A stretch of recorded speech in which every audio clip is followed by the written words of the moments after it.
A gente definiu a multiplicidade de interseção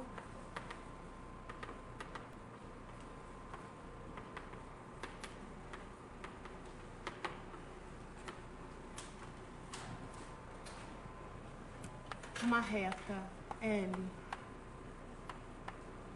e uma curva plana projetiva F a um ponto P. Então, deixa eu relembrar qual era a receita para a gente definir a multiplicidade de interseção. Então, o primeiro passo era a gente encontrar uma parametrização linear para a reta L. Então, isso daqui é simplesmente uma aplicação de P1 para F, ou na verdade V de F, um abuso de notação, desculpa, L, ou V de L, que vai associar um ponto com coordenadas TS a um ponto da forma, um ponto do espaço projetivo, da forma α1T mais α2S, β1T mais β2S e γ1T mais γ2S. Então, isso daqui é o primeiro passo, a gente escolher uma parametrização linear desse tipo.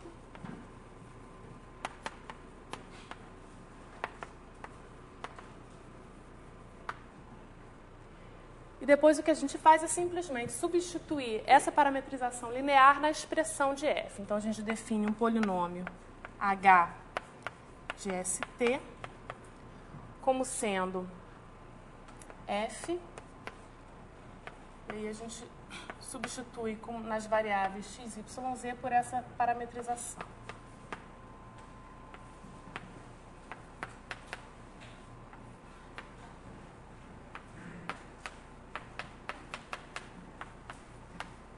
Então, isso daqui é um polinômio homogêneo nas variáveis st, e a gente tem duas possibilidades, né? Ou esse HST é identicamente nulo, e isso daqui vale se e somente se L é uma componente irredutível de F, ou HST é homogêneo de grau D. Então, deixa eu chamar, isso aqui vai ser homogêneo de grau D igual ao grau de F. Aí a gente definiu, com isso a gente define, nesse caso aqui, no segundo caso,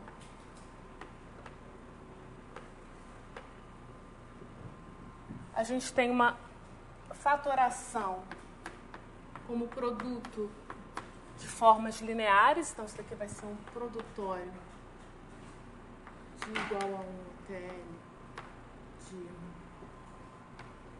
AI T mais BIS, alguma potência MI.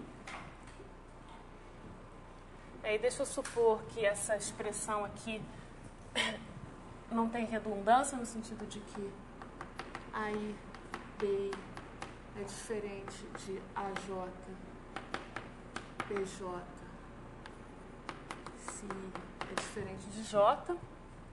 Então, nesse caso aqui, as raízes desse polinômio vão ser... Então, isso daqui o que a gente tem é que... Deixa eu tomar o ponto PI, que é o φ das raízes desse polinômio. Então, isso daqui vai ser o ponto com coordenadas menos BI aí. Então, esses pontos são exatamente os pontos na interseção de L e F. E aí, agora, com isso, a gente define a multiplicidade de interseção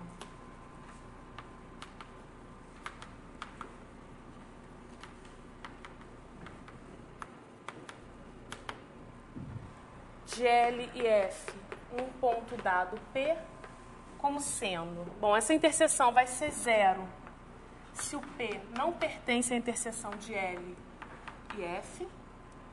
Ela vai ser infinito se a gente estiver nesse primeiro caso aqui. Então, isso aqui, esse P pertence a L e L é uma componente redutível de F. Ou vai ser igual a MI se o P for um desses PIs. Então, essa foi a definição da interseção, da multiplicidade de interseção de uma curva e uma reta num ponto dado P. Então, antes de olhar para o caso geral, definir a multiplicidade de interseção de duas curvas arbitrárias, vamos ver o que a gente já pode fazer só com interseção de retas e curvas. Na verdade, já vai dar para a gente definir a noção de ponto singular, reta tangente e várias outras noções importantes. Então, antes disso, vamos olhar para um exemplo. Esse exemplo que vai aparecer com frequência é o que a gente chama de uma cúbica nodal. Então, eu vou olhar para F. Deixa eu dar a equação homogênea e depois a gente vai simplesmente restringir uma carta fina. Então, isso aqui, a equação homogênea vai ser essa daqui.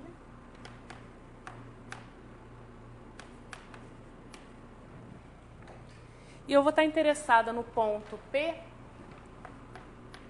com coordenadas 0, 0, 1.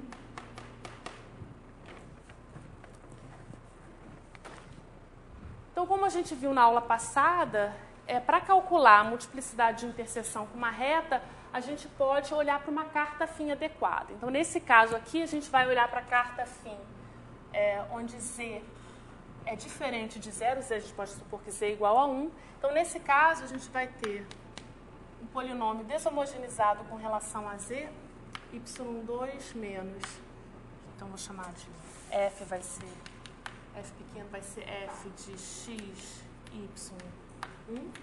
Isso daqui vai ser y2 menos x3 menos x2. E deixa eu esboçar o traço real dessa curva. Então, o traço real dessa curva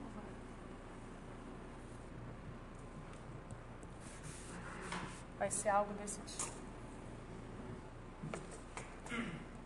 Então, a gente repara que no traço real a gente percebe que a gente tem um ponto aqui distinguido que a gente percebe um tipo de singularidade, né? A curva tem dois ramos nesse ponto aqui.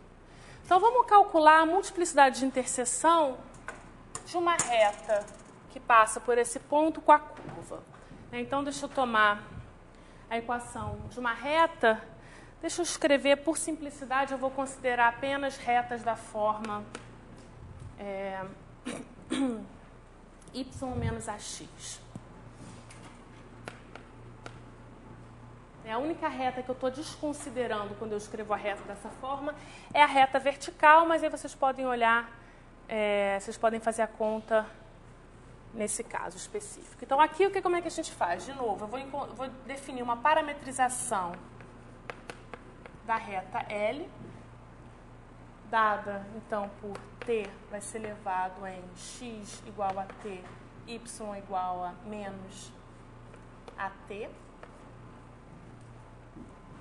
E agora eu defino o polinômio h de t, substituindo essa parametrização na expressão de f. Então, isso aqui vai ser f de t menos at.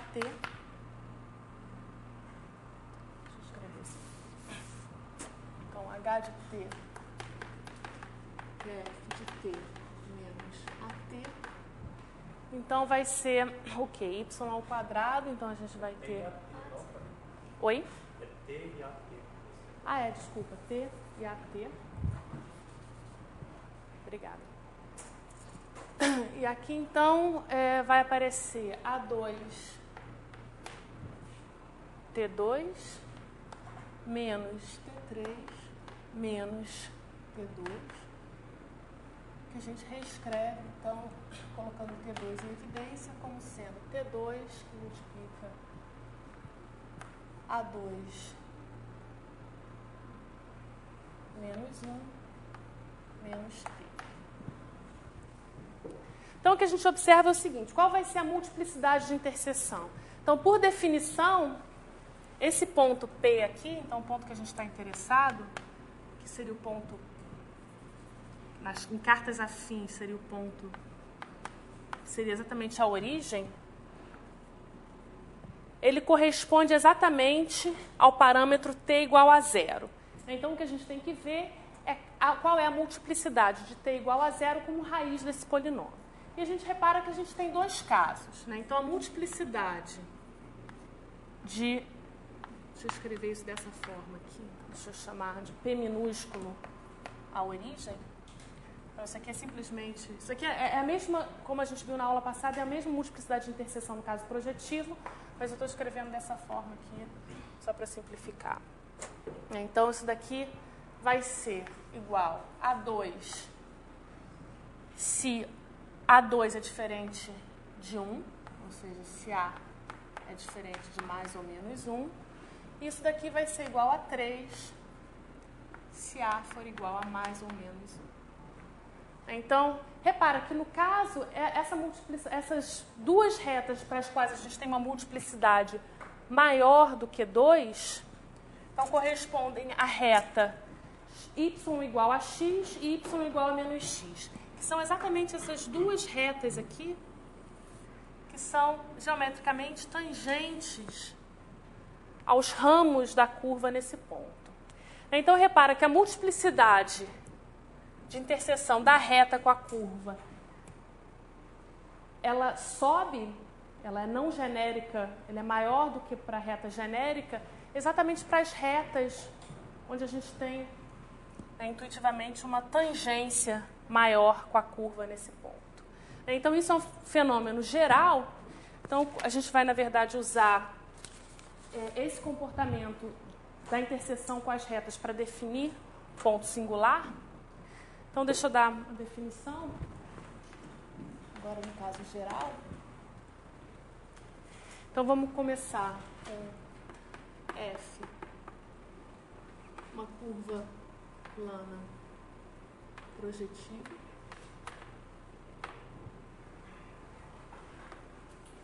E P, um ponto de F. Então, a gente define a multiplicidade do ponto na curva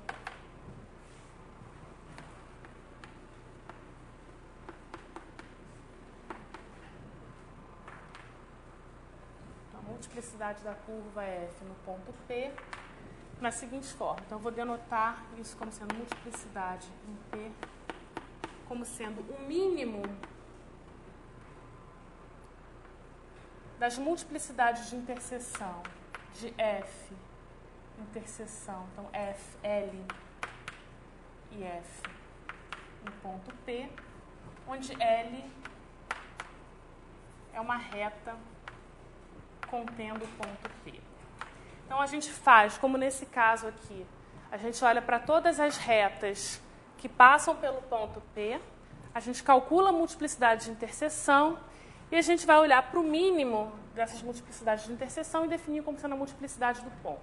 Então, nesse caso aqui, a multiplicidade da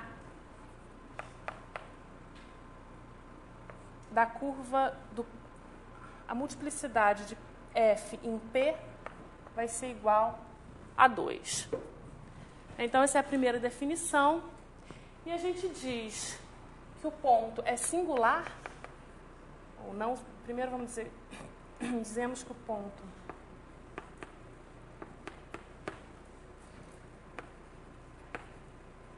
é um ponto não singular. Na verdade, tem várias nomenclaturas. Não singular, liso ou regular.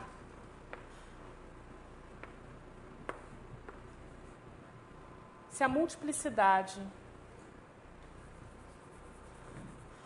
de F, se a multiplicidade de F no ponto P é igual a 1. Então, se vocês tomarem, por exemplo, um outro ponto qualquer nessa curva e calcularem da mesma forma essas multiplicidades de interseção, vocês vão ver que para uma reta genérica essa multiplicidade de interseção é igual a 1. Então, isso é o que a gente define como sendo um ponto regular da curva. Caso contrário,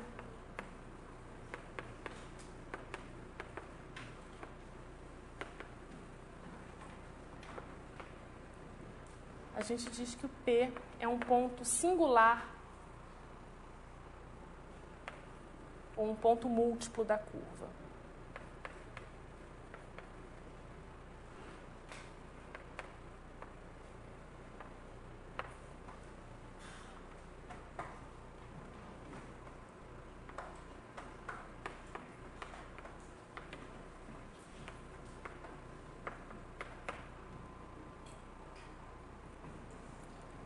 Então, isso é a definição de ponto singular, e agora eu vou definir a noção de reta tangente. As retas tangentes vão ser exatamente aquelas para as quais a multiplicidade de interseção é maior do que a multiplicidade do ponto. Oi? Aham. Vai depender de quê?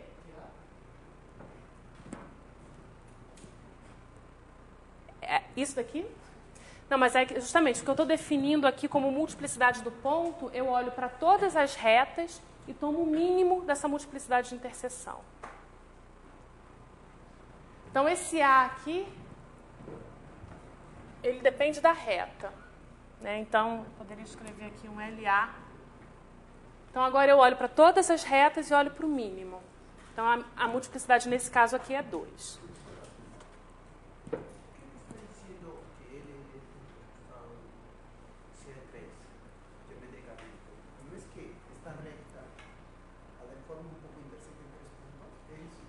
Isso é uma maneira de você interpretar a multiplicidade de interseção. Sim, na verdade, nesse caso aqui,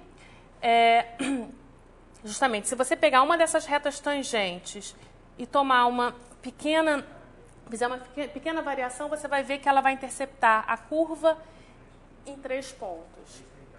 Exato. Na verdade, qualquer reta a gente já viu que vai interceptar a cônica em 3 pontos. Mas o que vai acontecer é que, nesse caso aqui, esses 3 pontos vão estar... Se você modificar a reta, esses 3 pontos vão estar numa vizinhança desse ponto. Se você tomar uma outra reta genérica,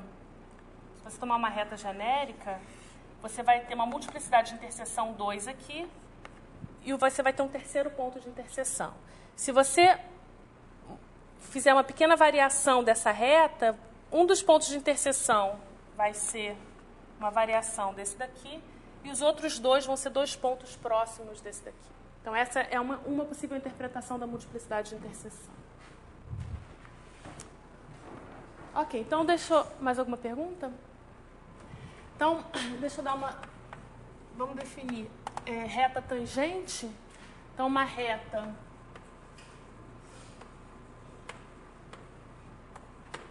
L é dita tangente a F em P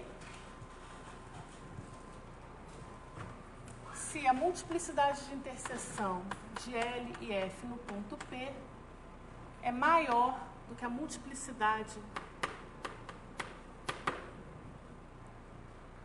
de F no ponto P. Então, nesse caso aqui, as duas retas tangentes seriam exatamente as retas x igual a y e x igual a menos y. Ok, então agora o que eu quero fazer é ver como é que a gente faz para determinar a multiplicidade de um ponto e as retas tangentes no caso geral. Claro que, em geral, não seria muito prático se a gente tiver que fazer essa conta para toda a curva. Então, a gente vai ver que tem uma maneira mais simples de calcular a multiplicidade de interseção e as retas tangentes. Então, como calcular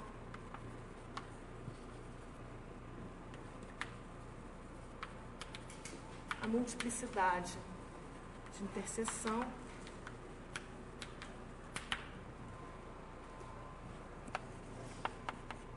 e as retas tangentes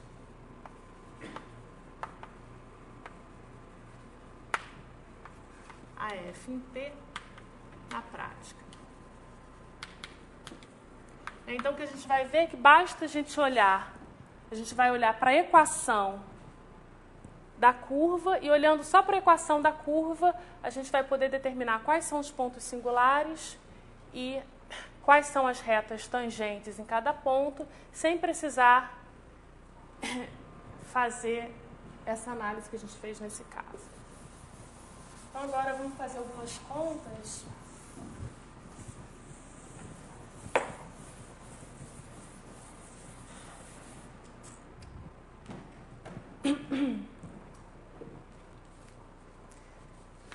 Ok, então vamos fixar F, curva plana, projetiva de grau D. E vamos tomar P um ponto de F. Então, a ideia é o seguinte, a gente vai fazer exatamente a conta que a gente fez aqui de maneira genérica, para uma curva genérica, uma reta genérica. Então, para isso, a gente vai ter que escolher uma carta afim. Então, sem perda, vamos supor que o ponto P está na carta afim, onde Z é diferente de zero. Então, sem perda,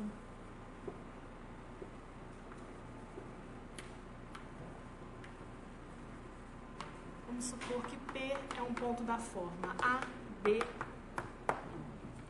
E aí a gente vai olhar agora para a carta afim, onde Z é diferente de zero.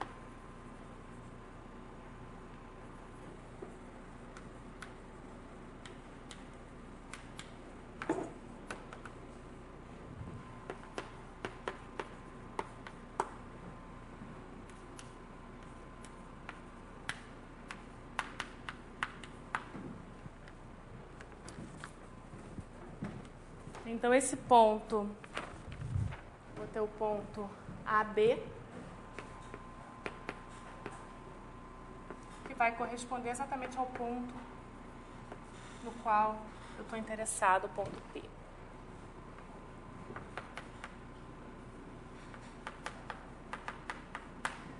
E agora a gente vai olhar para todas as retas passando pelo ponto P, e a gente vai calcular a multiplicidade de interseção. Então, agora, antes disso, vamos escrever o F, vamos deshomogeneizar o F com relação à variável Z. Então, isso a gente pode escrever como soma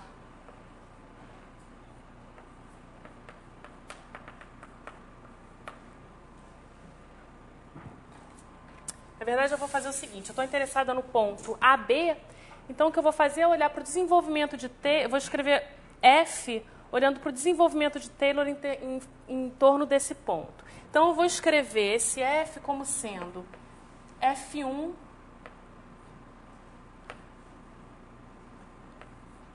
deixa eu escrever isso dessa forma aqui, mais FD, onde cada FI ele vai ser um polinômio homogêneo de grau I em x menos A e y menos B.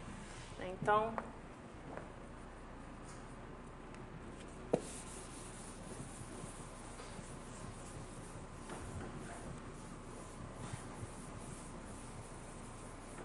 eu posso, na verdade, escrever isso da seguinte forma. Deixa eu tomar os FIs homogêneos, mas eu vou escrever F1 de x menos A, y menos B,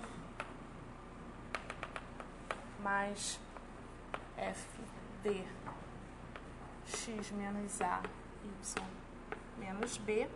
Então, cada FI é um polinômio homogêneo de grau I. Deixa eu escrever FL homogêneo de grau L. Na verdade, a gente sabe dizer exatamente quem são esses FLs. Na verdade, esse FL vai ser o quê? Vai ser o somatório para I mais J igual a L de 1 sobre I fatorial J fatorial DL F xd, xdj, y, xi, yj. Bem, então, esse aqui é o polinômio em xy, e nessa expressão aqui eu avalio ele em x menos a, y menos b. Oi?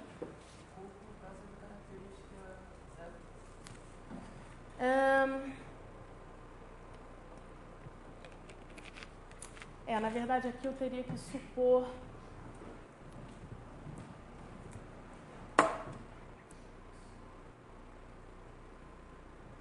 Eu teria que supor algo sobre a característica do corpo, para poder escrever isso dessa forma.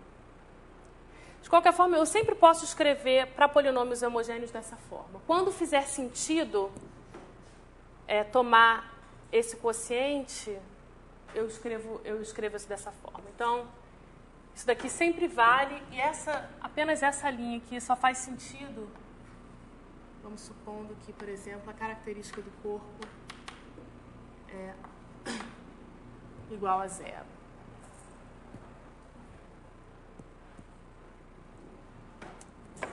Ok, então...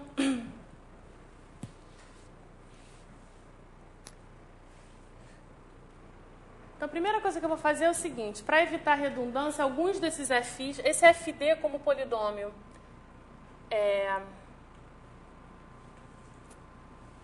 esses f's, eles podem, alguns deles, ser nulos. Então, deixa eu chamar de m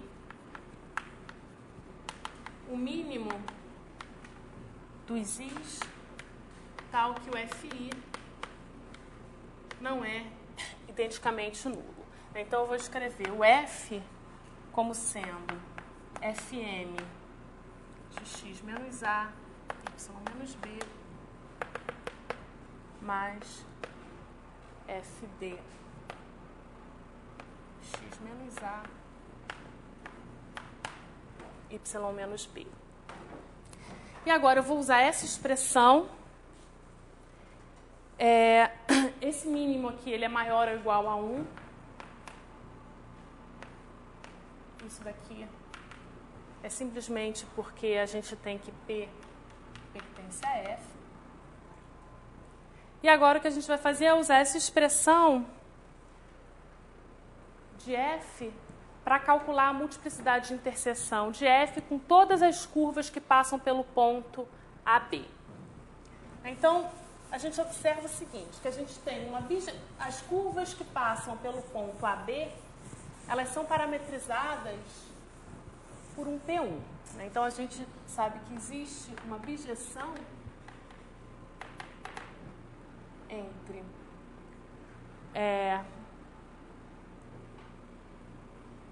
P1K e as retas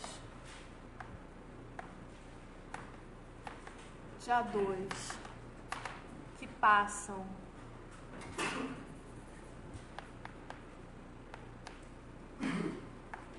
pelo ponto AB. Da seguinte forma, eu tomo um ponto com coordenadas projetivas alfa e beta, isso vai corresponder à reta L, vou chamar de L de alfa beta. Isso daqui vai ser a reta com equação alfa x menos a mais beta y menos b. Então, todas as retas que passam pelo ponto AB são dessa forma. E agora o que a gente vai fazer, então, é parametrizar cada uma dessas retas, substituir na equação de F e calcular a multiplicidade de interseção. Então, vamos achar uma parametrização linear de L, para simplificar L, vou denotar por L simplesmente o L de alfa B.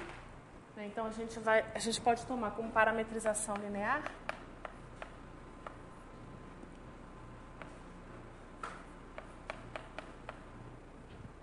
o seguinte, eu vou escolher simplesmente uma parametrização linear natural, que é essa daqui. A menos beta T, B menos B mais alfa T. Então, isso daqui é uma parametrização linear para essa reta. Agora, a gente vai substituir essa parametrização na expressão de f.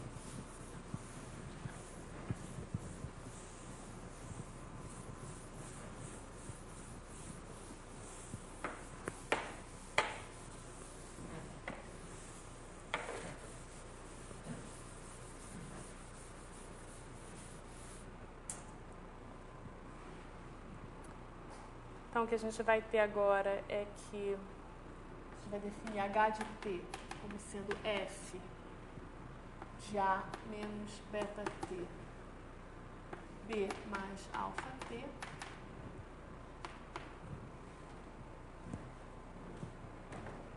e aí agora a gente observa o seguinte, o que vai aparecer aqui é o seguinte, a gente vai ter o fm. E aqui a gente vai colocar A menos beta T. Então, a gente vai ter FM de menos beta T alfa T.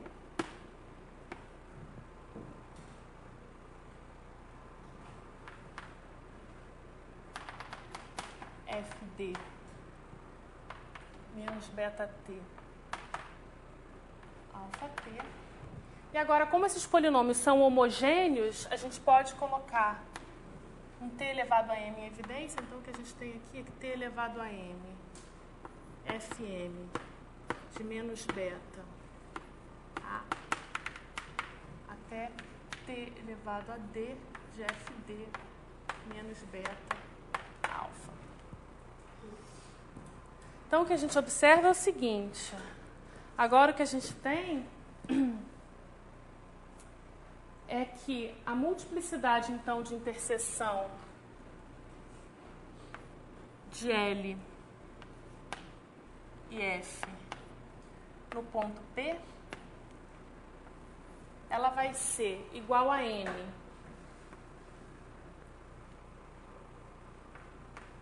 se menos beta, então, se Fn de menos beta alfa for diferente de zero, e vai ser maior do que m se Fm de menos beta alfa for igual a zero. Em particular, a gente vê que a multiplicidade de interseção de L de F em P vai ser exatamente igual a M. Em particular,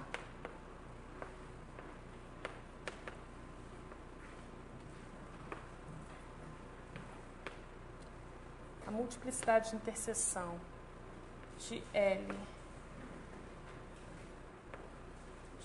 a multiplicidade de interseção de F em P vai ser exatamente igual a M.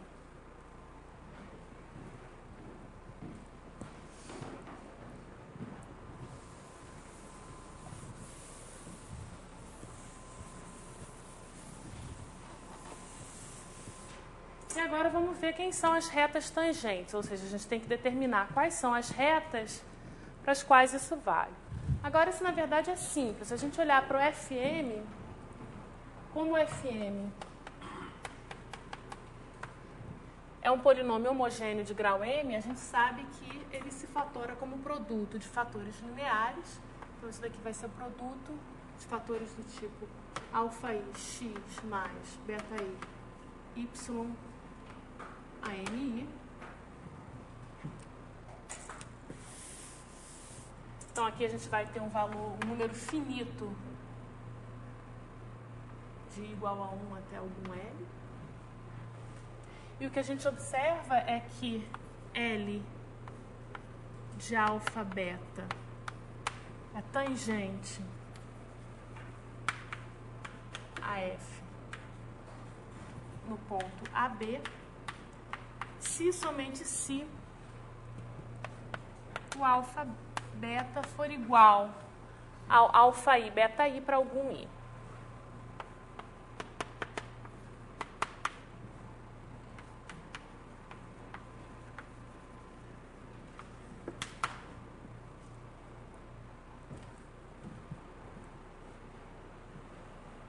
Então, com isso, a gente determina, escrevendo o polinômio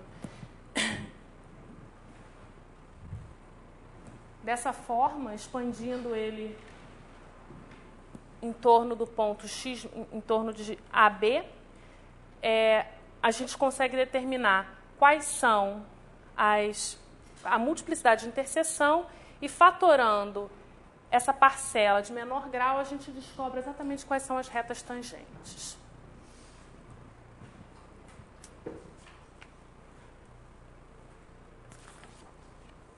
Ok, então,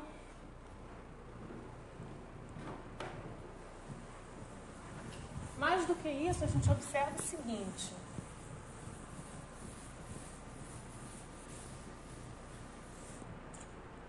A gente observa que, em geral, se a multiplicidade de interseção é M, a gente vai ter, no mínimo, uma e, no máximo, M retas tangentes a F em P. Né? O somatório dos MIs aqui é igual a M.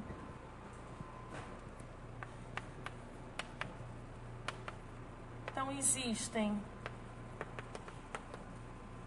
no mínimo,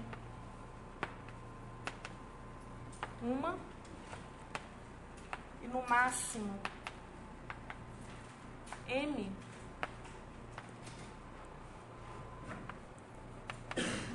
retas tangentes a F no ponto P.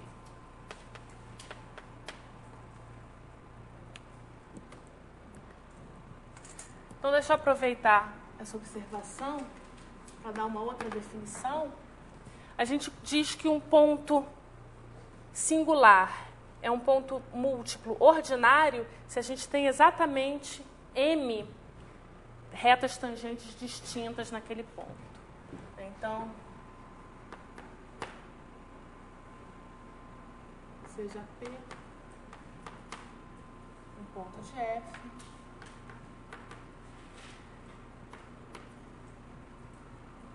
a gente diz que P é um ponto M-uplo de F se a multiplicidade de F em P é igual a M.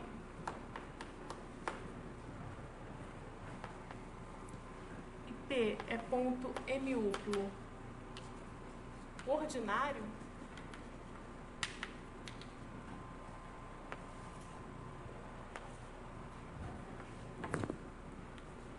se existem exatamente M tangentes distintas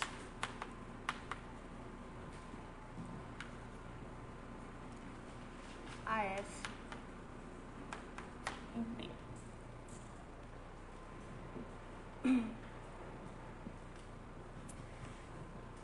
E, na verdade, a gente observa que os dois casos acontecem. Né? Mas daqui a pouco eu vou dar um exemplo. Deixa eu só terminar essa análise aqui e esboçar mais uma conclusão. Então, as conclusões importantes aqui são que a multiplicidade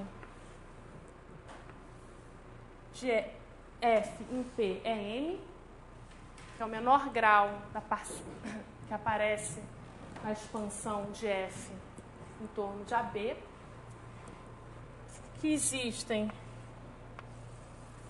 no mínimo uma e no máximo M retas tangentes.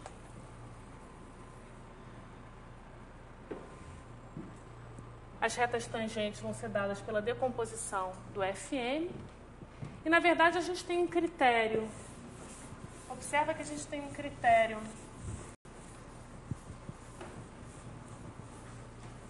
simples para determinar se um ponto P é singular ou não. Então, P é um ponto singular de F se somente se o M igual a 2. Isso vai ser equivalente a dizer que o df dx é igual a 0, avaliado em AB é igual a zero, que é igual a derivada de f com relação a y, em torno do ponto AB.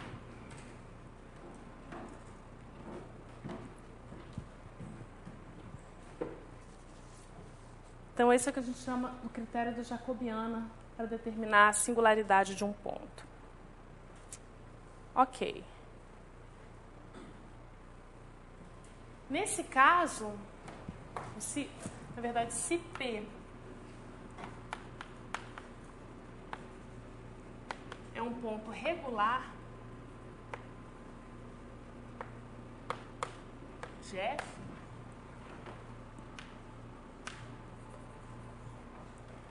então, uma dessas derivadas parciais vai ser não nula no ponto AB, e com isso a gente determina exatamente quem é a reta tangente. Então, a única reta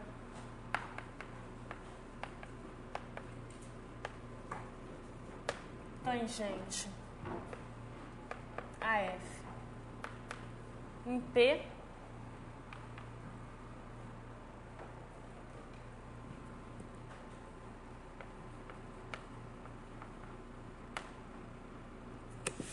vai ser dada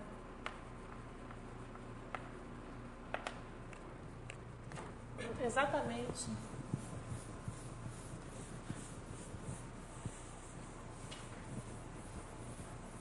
pela aproximação linear de F, que vai ser, então, df dx do ponto AB vezes x menos A mais df dy do ponto AB vezes y menos b. Então, essas vai ser dada por essa equação na carta φ,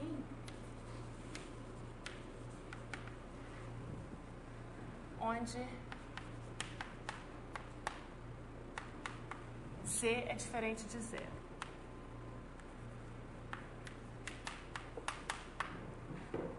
Então, o que a gente quer fazer agora? Então, isso que a gente fez, a gente passou para uma carta φ.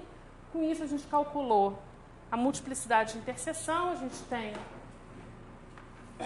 um critério para dizer se o ponto é regular ou não.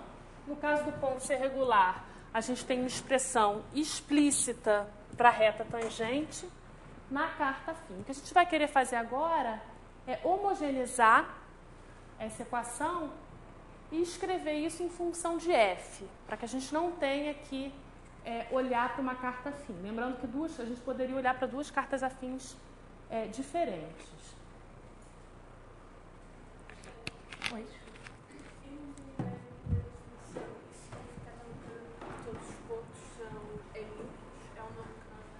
A gente define que é um ponto duplo, um ponto triplo, um ponto M-uplo, se a multiplicidade da curva no ponto P é exatamente igual a M.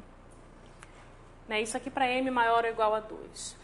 Em geral, para caso que M igual a 1, a gente simplesmente diz que a gente tem um ponto não singular, um ponto liso. Então, deixa eu escrever o que a gente vai fazer. Então, a gente quer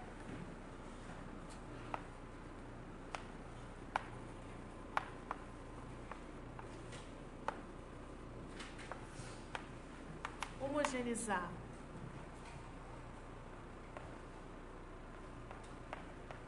a equação dessa reta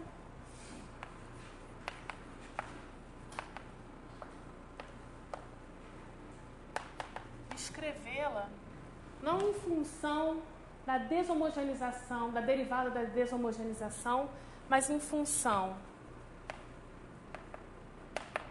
de f e das suas derivadas com relação a x,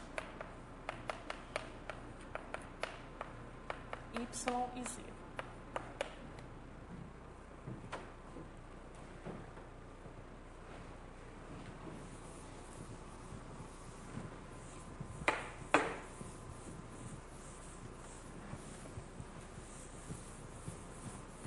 Bom, a homogeneização é simples, né? A homogeneização dessa expressão vai ser dada por df dx avaliado em AB vezes x mais df dy avaliada em AB vezes y, mais, o que vai aparecer aqui vai ser menos df dx avaliada em AB vezes A, menos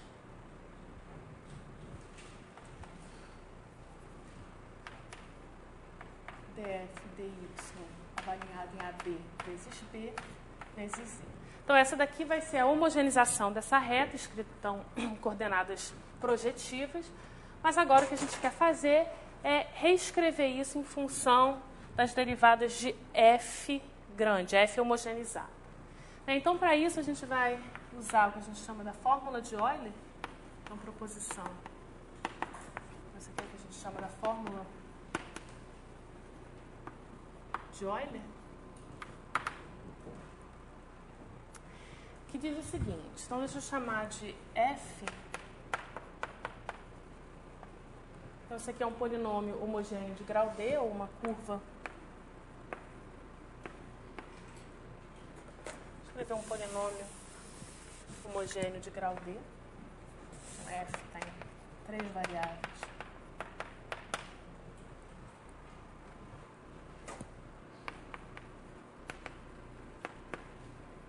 Polinômio homogêneo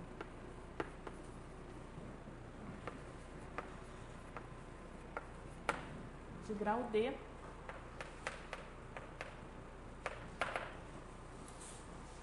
então o que a gente tem é a seguinte identidade: D, o grau, vezes f é igual a x vezes df dx mais y vezes df dy mais z vezes df dz. Então, a gente tem essa identidade polinomial.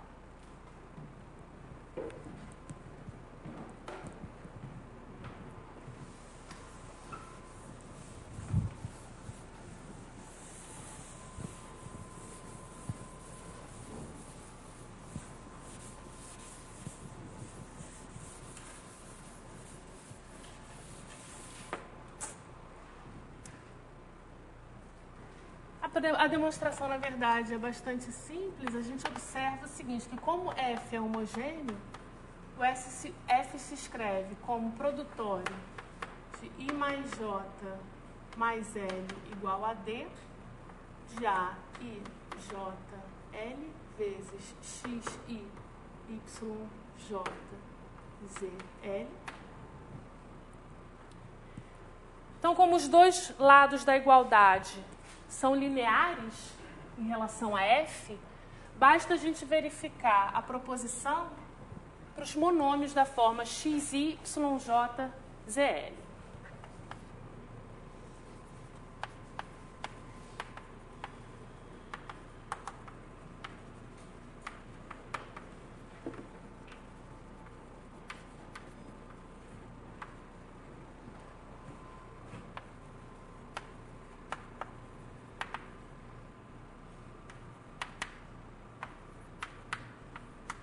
Nesse caso aqui é trivial. Então, de um lado a gente tem D vezes xi, yj,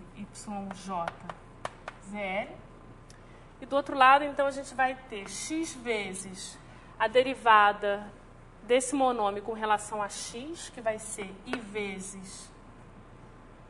Então, que a gente vai aparecer exatamente isso daqui. Mais a mesma coisa para o y e para o z.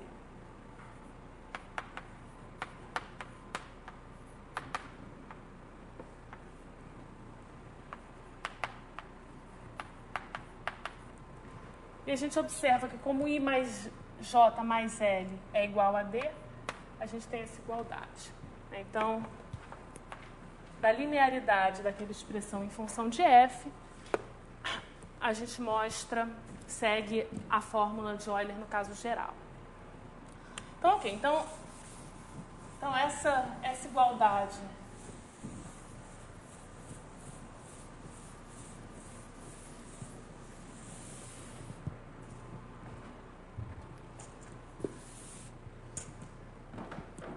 vai nos ajudar. Então, a gente também repara que, obviamente...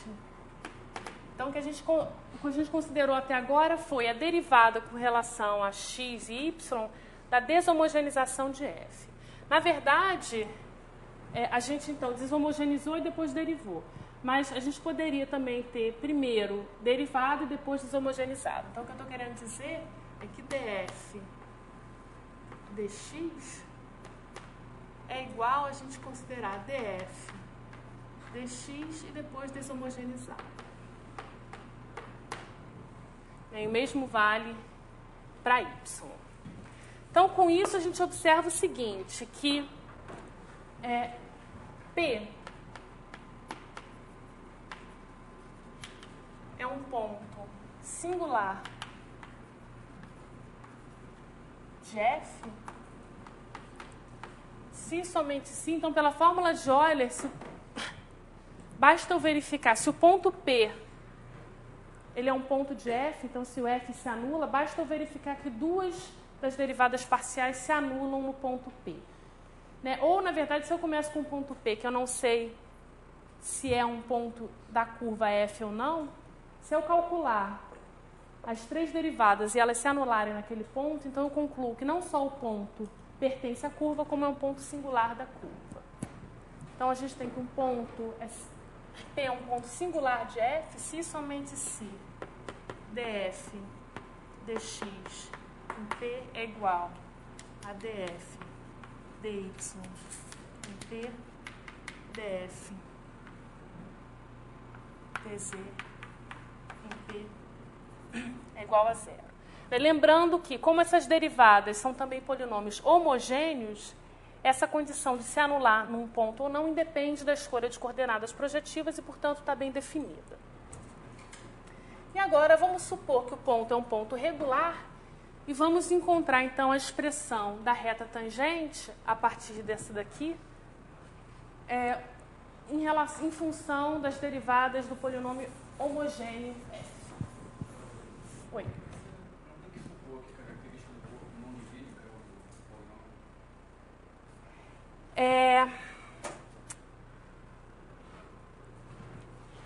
Talvez aqui, o que está acontecendo que eu poderia ter...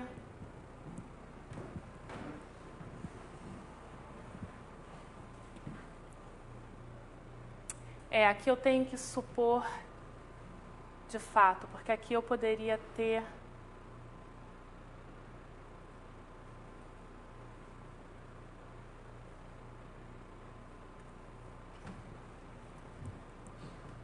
Acho que isso daqui independe da característica, porque...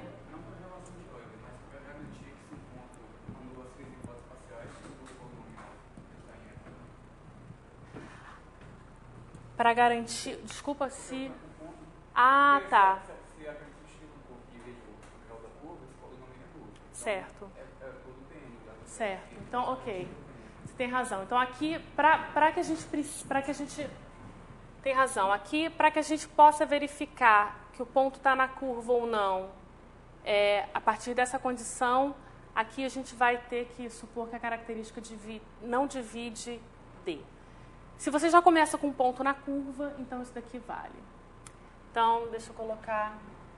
Então, eu estou supondo aqui, na verdade, eu estou supondo que P é um ponto de F e é isso daqui vale. Então, de fato, que se... a característica do corpo não divide D, então, dado um ponto P em P2, não necessariamente a princípio em K, então o que a gente tem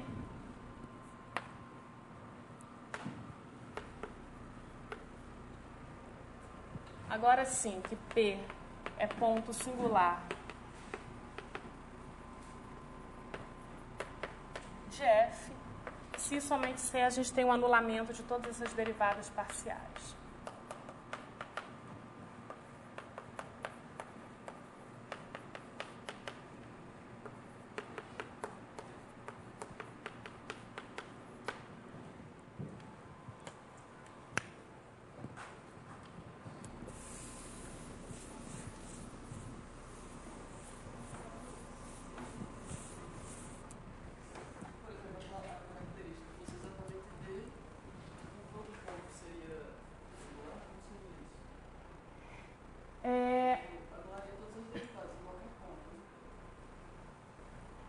Não necessariamente todas as derivadas. Por exemplo, eu poderia ter, em característica 2, eu poderia ter isso, em característica 3, eu poderia ter esse polinômio. Qual? Esse daqui? Se a característica fosse... Sim, a soma das derivadas multiplicadas por x, y e z. Não, quando eu calculo no ponto P. Aham. Tá, quando você calcula as derivadas no ponto P, elas não precisam ser identicamente nulas.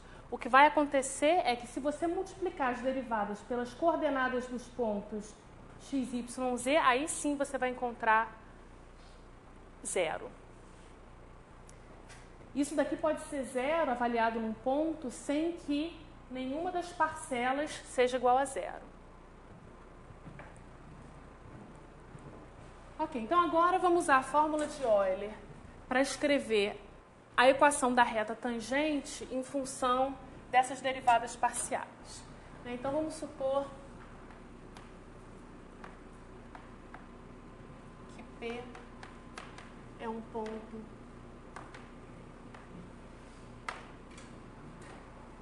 não singular de F. Então, a única reta tangente a F em P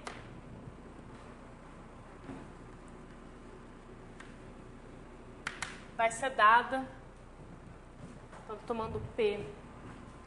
Eu vou supor que P é da forma A, B, 1. Mas o mesmo vale olhando para uma outra carta afim adequada se a coordenada Z for igual a zero. Então, a gente já viu que a expressão da reta tangente é essa daqui. Né?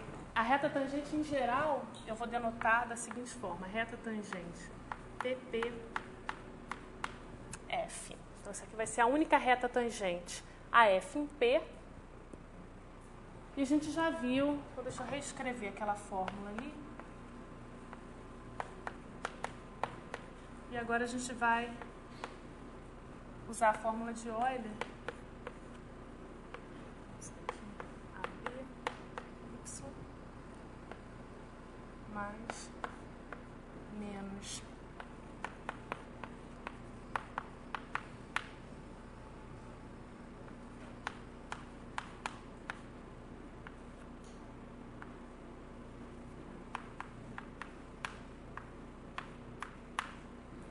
A gente tem essa expressão aqui, agora a gente vai reescrever a fórmula, usar a fórmula de Euler. Então, isso daqui, na verdade, eu posso pensar como sendo... Então, isso daqui pode ser pensado como df dx avaliado em AB1. Isso daqui é df dy avaliado em AB1. E agora, usando a fórmula de Euler, a gente observa que isso daqui vai ser, então, igual a 1 vezes df dz avaliado em AB1 menos d vezes f avaliado em AB. Agora, o ponto P é um ponto da curva. Portanto, aquela última parcela se anula. Então, no final das contas, o que a gente vai ter é o seguinte, escrevendo em coordenadas projetivas, o que a gente tem é a seguinte expressão para a reta tangente AF no ponto P. Então, a reta tangente AF no ponto P vai ser dada de maneira bastante simples como sendo df dx x mais df dy y mais df dz. Então, a gente vê que no caso projetivo, a expressão da reta tangente acaba sendo bem mais simples do que a expressão afim.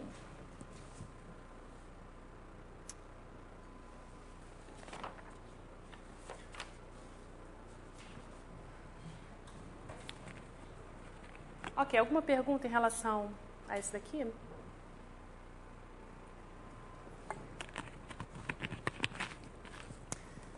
Ok, então deixa eu só dar mais algumas definições. Deixa eu só dar um exemplo, na verdade, para a gente ver. Deixa eu descrever 2 exemplos para a gente ver que, na verdade, quando o ponto é singular, a gente realmente pode ter, como a gente viu, se a gente tem um ponto M-uplo, a gente tem no mínimo uma e no máximo M retas tangentes. E, de fato, qualquer valor entre 1 e M pode acontecer. Então, deixa eu só começar dando um exemplo, deixa eu terminar dando um exemplo no caso de M igual a 2. Então, eu vou olhar vou olhar logo para o caso afim. Então, um exemplo a gente já viu. Uma carta afim, a gente tem F igual a Y2 menos X3 menos X2. Então, aqui a gente repara. De novo, a gente tem aqui o F2 igual a Y2 menos X2, que se fatora como Y menos X, Y mais X. Então, com essa expressão, a gente já vê de cara, olhando para a expressão, a gente já vê que o zero, a origem aqui, no plano afim, é uma singularidade de F, e a gente já vê pela decomposição de F2 que as retas tangentes são essas 2 retas aqui. Então, esse aqui é o que a gente chama de um ponto duplo ordinário. É dito um nó. É esse tipo de singularidade. E o outro caso que pode acontecer é a gente ter multiplicidade 2, mas apenas uma reta tangente, que é o caso dessa curva aqui. Então, o esboço do traço real dessa curva é esse daqui. Nesse caso aqui, a gente tem que o F2 é igual a Y2. Então, a gente tem multiplicidade 2 e a gente já tem apenas uma reta tangente, que é dada por y igual a 0. Então, vai ser essa reta aqui, que é a única reta tangente naquele ponto. Então, nesse caso, um ponto duplo não ordinário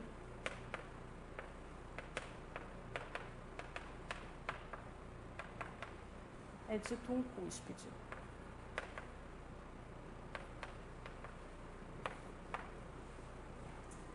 E aí vocês podem fazer como exercício, olhar para caso, por exemplo, de multiplicidade 3 e construir exemplos onde você tem 1, 2 ou 3 retas tangentes a um ponto triplo numa curva. Ok, então deixa eu terminar a aula de hoje com na verdade eu quero fazer mais uma definição e uma observação. A primeira observação é o seguinte, que a gente observa, a gente definiu então a noção de ponto singular.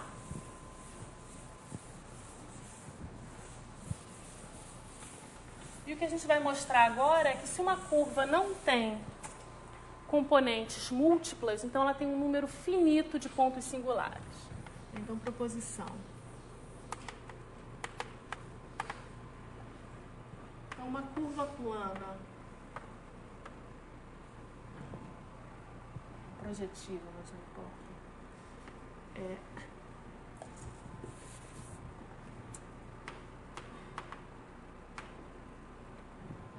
Sem componentes múltiplas,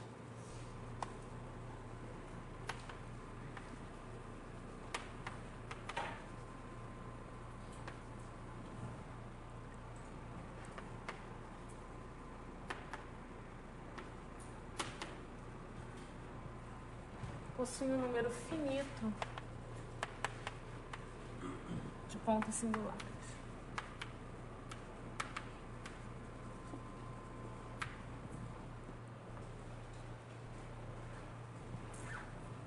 Então, vamos olhar Vamos ver como que a gente mostra isso. A gente vai, na verdade, usar o lema de estude. Então, a gente tem essa condição aqui para um ponto ser singular. As derivadas todas têm que se anular no ponto. Então, vamos fazer o seguinte. Deixa eu mostrar primeiro um caso mais simples. Vamos supor, inicialmente, que f é irredutível.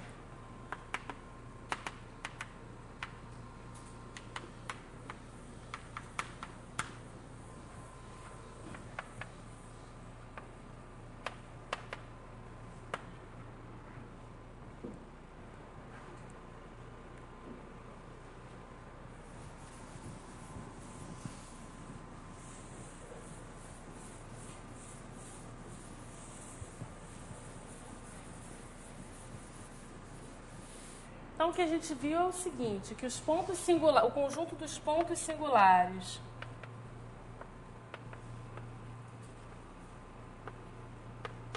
de f corresponde exatamente à interseção de f com todas as suas derivadas parciais.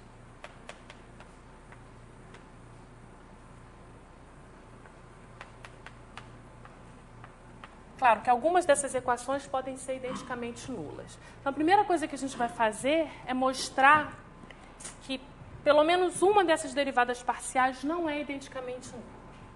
Então, a primeira afirmação,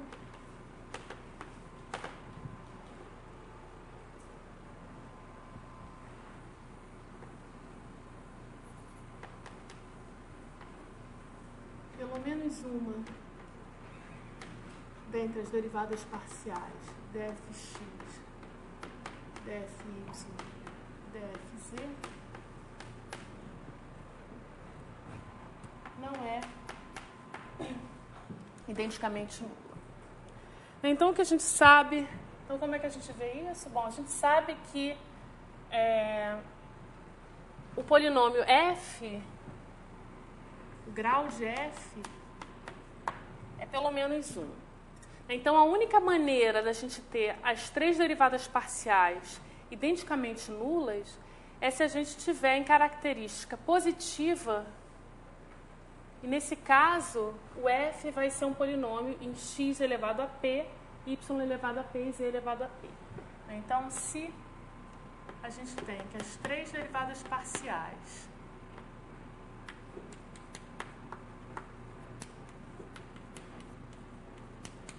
são identicamente nulas, então a característica do corpo K é positiva.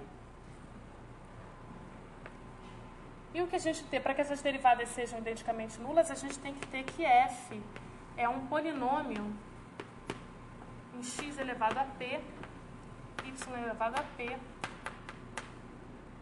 e z elevado a p. Ou seja, escrever isso dessa forma, o f se escreve como somatório de AI, x, então aqui a gente tem que x, I, P, y, j, P, z, L, P. Mas repara que a gente está com um corpo, a gente está trabalhando sobre um corpo algebricamente fechado. Então, a gente pode tirar a raiz pésima, a gente pode escrever esse AI como sendo BI elevado à potência P. E, portanto, a gente pode escrever esse polinômio como sendo produtório de BI, XI, YJ, Z, L elevado a P. Agora, isso daqui vai contradizer a irredutibilidade de F.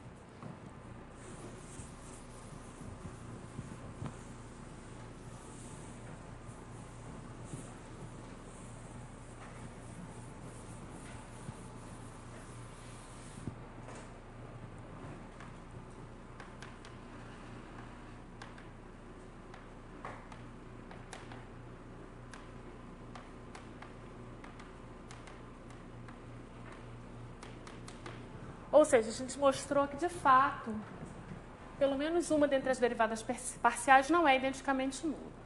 Então, agora, sem perda, vamos supor que df dx não é identicamente nula.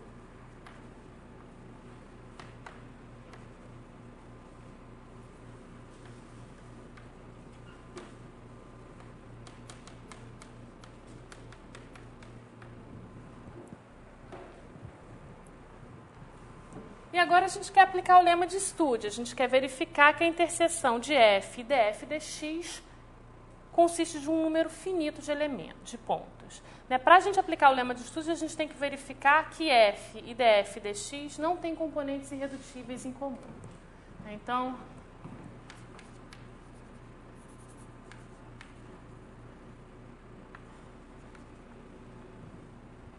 vamos ver que f e df dx não tem componentes irredutíveis em comum.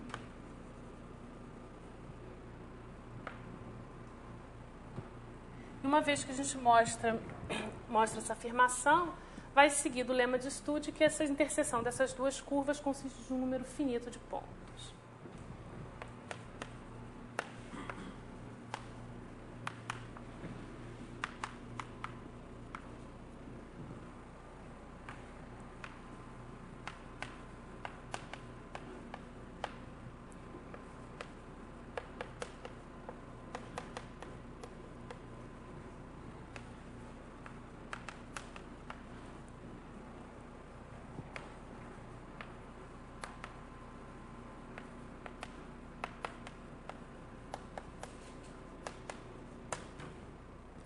Mas, de fato, isso na verdade é simples.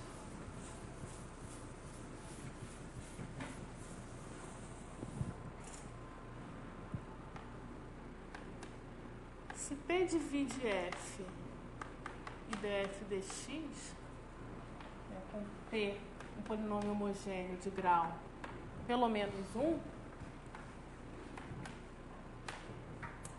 bom, então a gente escreve F como sendo P vezes G, e agora df dx vai ser simplesmente dp dx vezes G mais P dg dx. Então, por hipótese, o P divide essa derivada parcial, portanto, o P tem que dividir, como esse aqui vai ter grau menor do que P, o P tem que dividir, na verdade, então, deixa eu ver, então se o P divide a derivada parcial, a gente conclui que, na verdade, aqui a gente teria que ter dx, então teríamos que ter P divide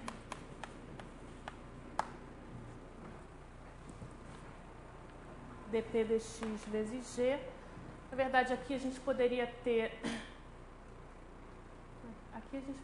um problema quando o P poderia ser... Ah, desculpa, aqui não tem nada para fazer. O P, a gente está supondo que o F é irredutível. Então, a gente está supondo aqui que o F, para começar, a gente supôs, no caso especial, que F é um polinômio irredutível. Então, a única maneira de F e df dx terem uma... Então, não tem como F e df dx terem componentes irredutíveis em comum, porque esse polinômio, não sendo identicamente nulo, tem grau menor do que F. Então, a gente sabe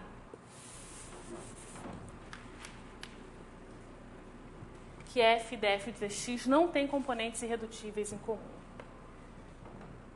Então, com isso, a gente mostra que se F for uma curva, se F for um polinômio irredutível, então a curva determinada por F não tem um número finito de pontos singulares. Então, no caso geral,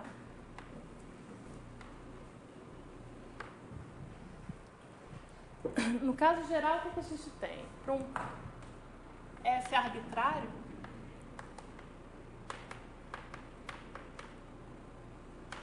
gente tem o seguinte, que P é um ponto singular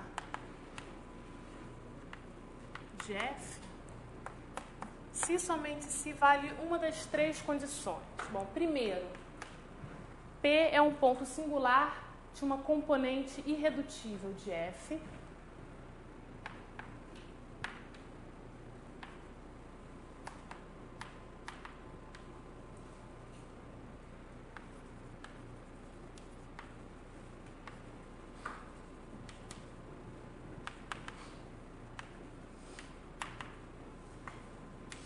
E aqui a gente tem um número finito de pontos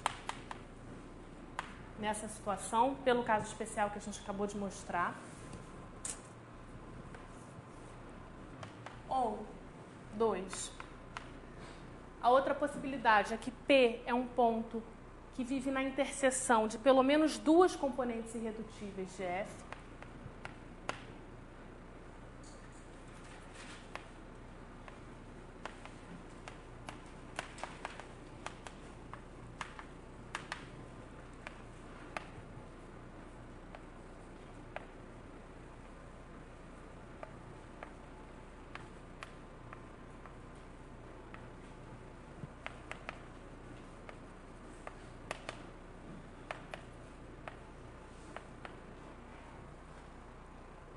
De novo, a gente tem um número finito de pontos nessa situação.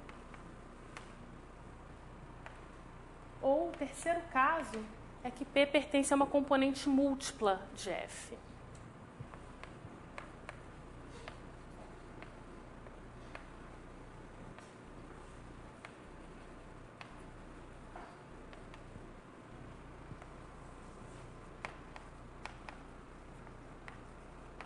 E nesse caso aqui a gente tem um número infinito de pontos singulares. E essa afirmação aqui, eu vou deixar vocês mostrarem como exercício. Isso daqui é simples, ele segue simplesmente da definição de ponto singular. Vocês têm que ver o que acontece escrevendo F como produto de fatores irredutíveis, calculando a multiplicidade de interseção com uma reta, ver o que acontece, como que você faz para somar essas multiplicidades de interseção. Então, basta simplesmente você escrever F como produto de fatores irredutíveis com as suas multiplicidades e calcular a multiplicidade de interseção com uma reta. Então, como a gente está supondo na proposição que essa curva plana não tem componentes múltiplas, segue desse caso especial e do lema de Studi novamente, que a gente tem um número finito de pontos de interseção. Então, com isso, a gente termina a demonstração. Ok, então, deixa eu só terminar dando uma definição que vai ser útil, que vocês vão precisar na lista de exercício. Que é a definição que a gente chama de um ponto de inflexão. Então, o que a gente viu? A gente viu que quando a gente tem um ponto liso de uma curva, se você tomar uma reta genérica, a gente vai ter multiplicidade de interseção 1 com esse ponto, e a única reta para a qual a multiplicidade de interseção vai ser maior do que 1 é a reta tangente. Agora, a gente pode se perguntar qual vai ser a multiplicidade de interseção da reta tangente. E o que a gente vai ver mais para frente é que, em geral, a multiplicidade de interseção da única reta tangente a um ponto liso, em geral, é 2. Existem pontos especiais para os quais essa multiplicidade de interseção é maior do que 2. Isso que a gente chama de um ponto de inflexão. Então, deixa eu dar essa definição. Então, deixa eu tomar F, uma curva plana projetiva, e P, um ponto não singular de F. Então, a gente diz que P é um ponto de inflexão,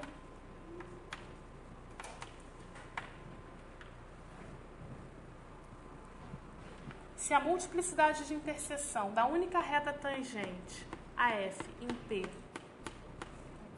com F no ponto P é maior ou igual a 3. E aí, de fato, esses pontos existem. Deixa eu dar um exemplo.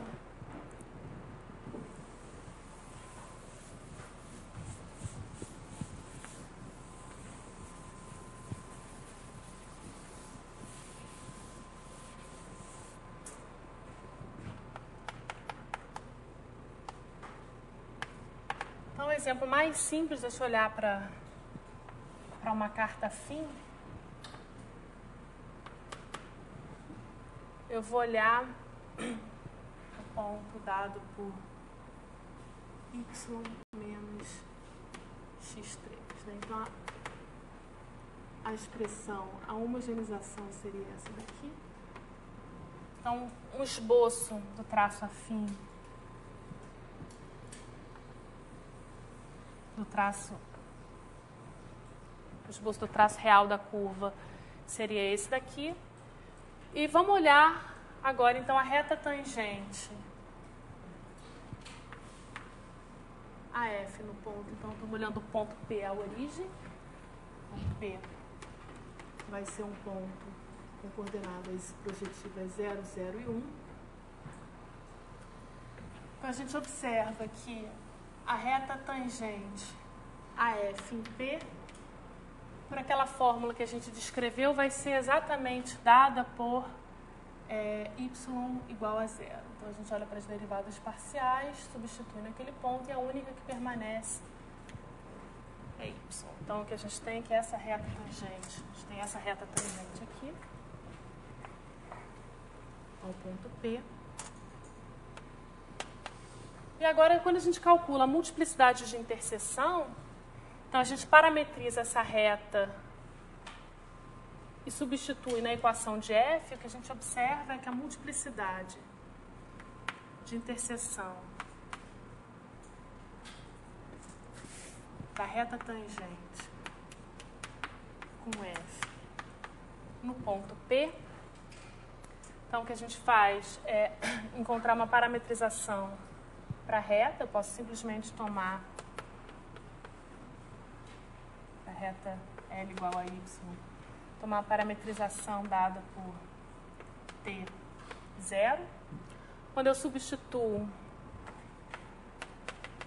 na equação de x, na equação de f, eu tenho menos T3. Então, T igual a 0 aparece como raiz de multiplicidade 3 desse polinômio. Então, essa multiplicidade de interseção é igual a 3.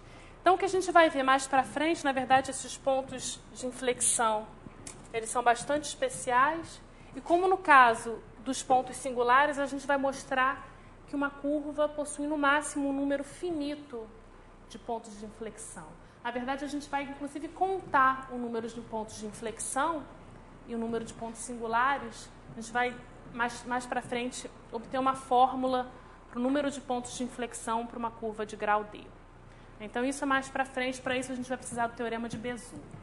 Então, eu vou terminar hoje por aqui. E na semana que vem, a gente começa... a gente vai definir multiplicidade de interseção para um caso geral e mostrar o teorema de Bézout.